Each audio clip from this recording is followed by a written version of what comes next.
वंदे मातरम। हमारी भारत सरकार के पास एक से एक एक्सपर्ट्स है, हमारी भारत सरकार के पास एक से एक विशेषज्ञ हैं। हाँ, मैं उन लोगों की बात करूं जो डिबेट पे बैठ के बिल्कुल ज्ञान नहीं दे रहे, जो अपनी मीटिंग कर रहे हैं, अपने ऑप्स कर रहे हैं, अपनी प्लानिंग कर रहे हैं, अपनी मीटिंग के बाद इसके बाद जो भी होना पाकिस्तान के साथ। देखिए, एक वादा तो था 22 तारीख को इनने किया, अगले 22 घंटे आप इंतजार कीजिए, उसके बाद 22 दिन में आपको पूरी दुनिया में सबको समझ में आ जाएगा। लेकिन मेरा एक दायित्व है कि भारत के प्रति मैं अपनी क्या बात रखना चाहता हूं, क्योंकि जिनको नहीं मालूम है कुछ ना, पूरा समझ में आ जाएगा।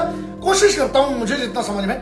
अतमुकाम करके जो जगह है लगभग 8 से 10 किलोमीटर पड़ती है, एलओसी के पास है। कुपवारा करके जो जगह है, कुपवारा के सामने पड़ती है ये। उसके बाद चिड़ीकोट जो है वो लगभग 10 से 12 किलोमीटर पड़ता है, पूंछ सेक्टर के सामने पड़ता है वो। लीपा वैली जो है वो, लीपा वैली जो कहां पर पड़ेगी, लगभग 10 से 12 किलोमीटर पड़ेगी, उड़ी सेक्टर के पास पड़ती है। उसके बाद डुंडियाल है, डुंडियाल कहां पर है, जो 7 से 9 किलोमीटर मेरे ख्याल से इस साइड अगर हम जाएंगे तो कारेन करके है। कारेन सेंटर जो है, कारेन सेक्टर है हमारा, कारेन सेक्टर के सामने पड़ी गई बात है। केल है लगभग 10 से 15 किलोमीटर एलओसी के पास। नीलम वैली में हम बोल सकते हैं नीलम वैली का एक हिस्सा है। अब ये क्यों बता रहा हूं और क्यों जरूरी है वो आपको इसलिए समझना पड़ेगा कि अगर आप ये सेक्टर, ये बोल लॉन्च पैड्स हैं, जहां पर लॉन्च पैड हमसे तो 10 से 15 किलोमीटर मैक्सिमम, जो सबसे दूर है वो 15 किलोमीटर। ये पाकिस्तान ऑक्यूपाइड कश्मीर जो वो बोलते हैं हमारा ये, लेकिन मनी बात है ऑक्यूपाइड है, वहां पर ऑक्यूपेशन, वहां पर ऑक्यूपाई करके रखा हुआ है। तो ये जो टेररिस्ट ऑर्गेनाइजेशंस के जो हब है, इसको लॉन्च पैड बोलते हो, ट्रेनिंग सेंटर, ये सब यहाँ पर है।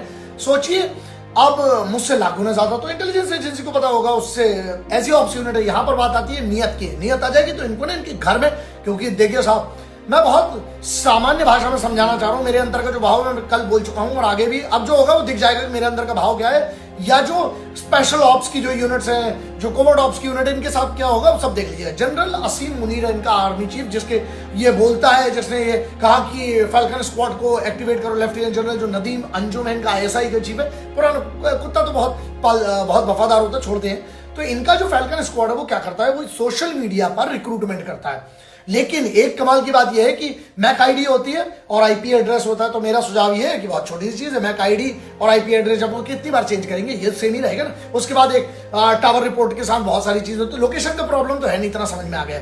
मैं ये कहता हूं कि अगर हमें सोल्यूशन पे बात करना पड़ेगी, डिप्लोमेटिक सोल्यूशन क्या है, जो हमारी इंडस वाटर वैली 1960 की एक ट्रीटी है, कैंसिल कर दीजिए। जैसे ही वो कैंसिल होगी, इनकी वैसे ही हालत नीचे से खराब हो जाएगी, क्योंकि पानी, मैं तो बोलता हूं पानी बंद करो। दुश्मन के साथ ना कोई मर्सी नहीं हमें। जो अच्छा उनने किया है, निहत्तों के ऊपर जो गोलियां चला रहे हैं, उसके बाद एफएटीएफ जो है उसको ब्लैक लिस्ट में इनको हमें बैन करवाना पड़ेगा, मतलब उसको पूरे इंटरनेशनल प्रेशर करके करवाना पड़ेगा, तभी ये चीज इनको समझ में आएगा। इनके ऊपर जब टैरिफ बढ़ेंगे, जब इनका 500%, वैसे भी भूखे नंगे लोग हैं, इनके पास है क्या, चाय भी तो इनका चीफ जो है और इनके जो जितने लोग हैं, बड़े बड़े लोग हैं, वो चाय को है ना ऐसा पेपर पे चाट लिखते हैं और फिर चाटते हैं।